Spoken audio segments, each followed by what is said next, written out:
Greetings, Earthlings! Welcome to RFF Picks. Today we have a correlated Counter-Strike bet for you for Thursday. This is going to be August the 15th, $100 to win $275. It's been about 6 days since I've come on here and made a YouTube video. I have been somewhat busy, and the other thing also is there just hasn't been a ton of plays to make, right? At least at nighttime, I have been posting a little bit on the winnable here and there when I see fit. But come nighttime when I'm ready to do a video and post something for y'all, I just haven't seen a lot of good lines out there. So I don't want to give you bad lines. So I want to stay in a groove to where I'm making videos every single night. And now that football season will be coming up, we should be making a lot more plays. College football is in the next 10 days or something like that. The first, or week 0, I guess. So there will be a lot more opportunities for bets out there. But right now we're obviously kind of like in a little bit of a dead zone. We got, like I said, 10 more days until we hit college football and then NFL, so we'll be able to post a lot more. But yeah, I just haven't been on here. I like coming on here, but I don't want to come on here and give y'all a pick that I don't really like, right? So here was the play. As you can see, the last play was for Friday, August the 9th, and this one hurt me a lot. Usually, I actually talk to y'all about it a lot to where I tell you not to get emotional, and I try to stay even keel. If I win a lot, if I'm doing well, I don't get too happy, and when I lose a lot, I don't get too sad. But this play, it was one of those things that I've been trying to win on here on the YouTube.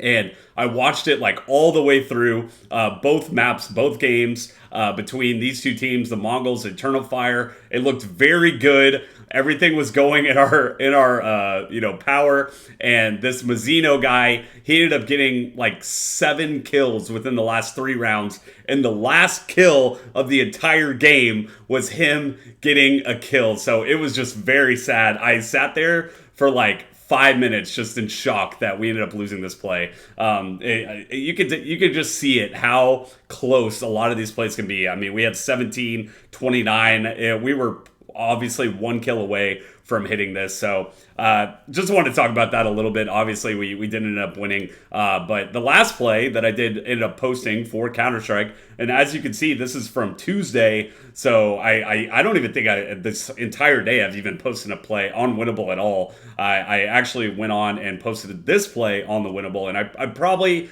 might be able to find a couple more plays if I can and post those out to y'all as well. But it's just been really dead today. I haven't, not even like any MLB plays really that I liked. And I guess WNBA is coming back as well now that the Olympics are over. And then even NBA, that's going to be coming up in the next couple of months as well. But I just haven't seen a lot today. But here was the last Counter-Strike play that I ended up posting on the Winnable. We did get a big victory here. We hit $100 to win $300. I believe I was watching this game as well. Kind of went exactly what we were wanting. I forget what team was the underdog here, but they ended up playing pretty well, and we ended up cashing this out fairly easily. I mean, 13 versus 19 headshots is pretty massive, and then 13.5 to 16 is pretty good as well. So it shows exactly the correlated play that we're hoping for. So here is our Real Friends community. What this is Real Friends in Football. We started 2.5 years ago. That channel was going to initially be a gambling channel where we talked about football week 1 spreads, player props, season props, all that good stuff. Week to week, we were actually doing podcasts like every Wednesday, talking about the bets, going through all the lines that we liked. And so we kind of shifted it a little bit, and we made it into more of a generic football channel. Once we did that, we started getting a ton of subscribers. So we kind of shifted the mentality of that channel, panned out very well. And then after the Super Bowl ended, we started RFF Picks because me and Miles are very passionate towards gambling, and we're passionate towards football. So we wanted to start a subset channel called RFF Picks. And as you can see below, I'm up 500 units, 7% ROI, over 7,000 bets. This is a screenshot of the last 3 years of my gambling career. I've been gambling for 12, 13 years, right when I pretty much found out about gambling or kind of learned the ways of it. I was infatuated by it. I thought it was just so cool, so interesting. Everything was awesome to hear about. I was in college and my roommates were talking to me about spreads and all that, and it was cool to hear everything. And so since that day, I've been very into gambling, into sports gambling. And over the past 3 years, I started locking in, and I'm like, okay, how do I actually win? Because over the past, over those 10 years, this was years ago, because right now I'm 31.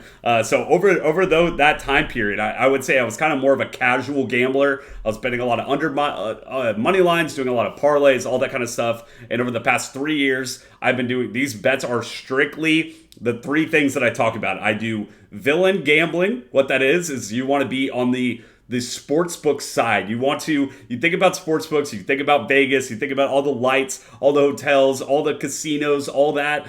They have certain teams that they are riding with, right? So a lot of the times I'm going to be fading the Chiefs, the Lakers, the big name teams, right? The Yankees, teams like that. I'm going to be betting on the teams that no one wants to bet on. Those are the teams a lot of the times that I go for.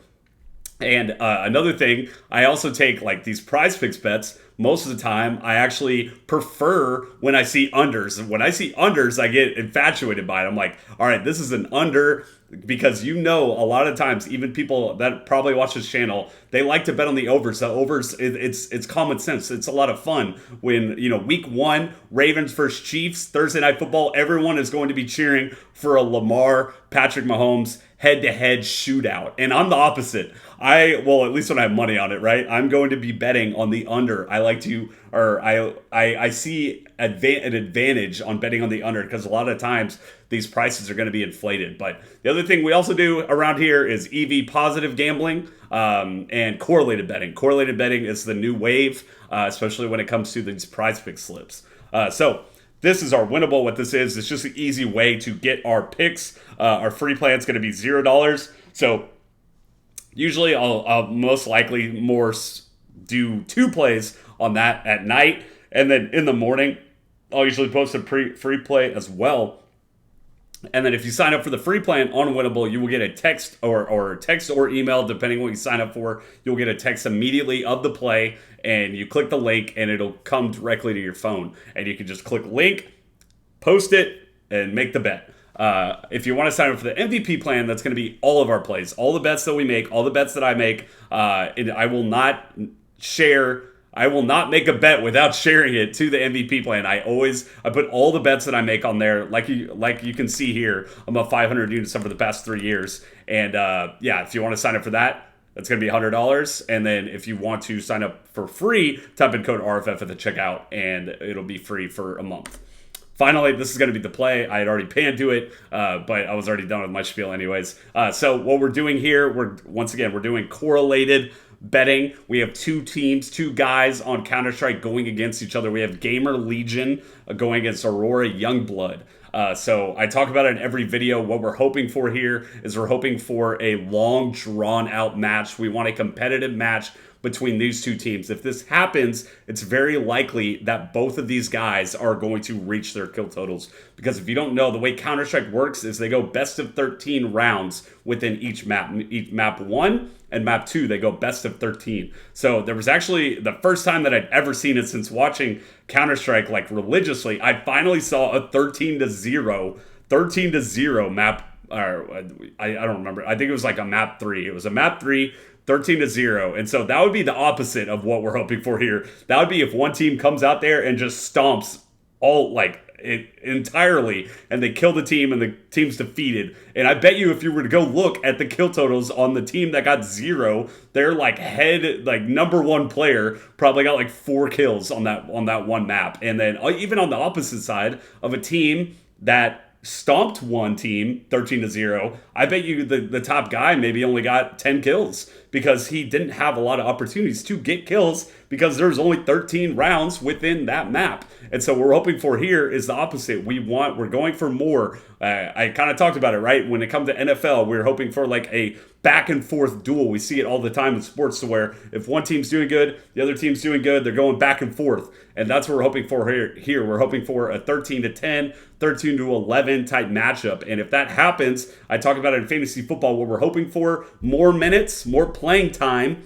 equals more kills. So that's a video for another day. But I always talk about like the guys that you want to draft in fantasy football are the guys that have their feet on the field, right? When I talk about fantasy football, I'm going to be drafting the guys, the running backs that are the bell cow type guys. I don't care how good you are. If you're getting the ball handed off to you 20 times a game, it's very likely that you're going to get a lot of fantasy points, right? And so that's kind of the same thought process behind this. Is we want this game in general, the whole game, where we're betting on the outcome of how the game goes. And what we want here is it to be long, drawn out back and forth between Gamer Legion and Aurora Youngblood. And if that happens, then it's very likely that both of these two guys hit their kill totals, right? Very similar to this match, right? To where we had Rush B, Paravision. I don't remember because it was like 6 days ago, but I think it was like 13-9 and 13-11. I think this one honestly may have went to overtime. So if that happens and you add extra rounds, that means it could go up to like 30 rounds, right? And so that's exactly what we're hoping for here. So that's going to be the bet. Best of luck. I'll probably post a couple more plays on the MVP plan on Winnable. I'm going to do some research, see if I can make some more bets, and I'll see y'all tomorrow. And hopefully we get a little bit better of a slate, because I want to be posting plays. I'm going to post plays when I see that we have an advantage on, and if we don't have an advantage, I'm not going to get plays out. But hopefully we'll see a lot more coming our way. So best of luck, and see you tomorrow.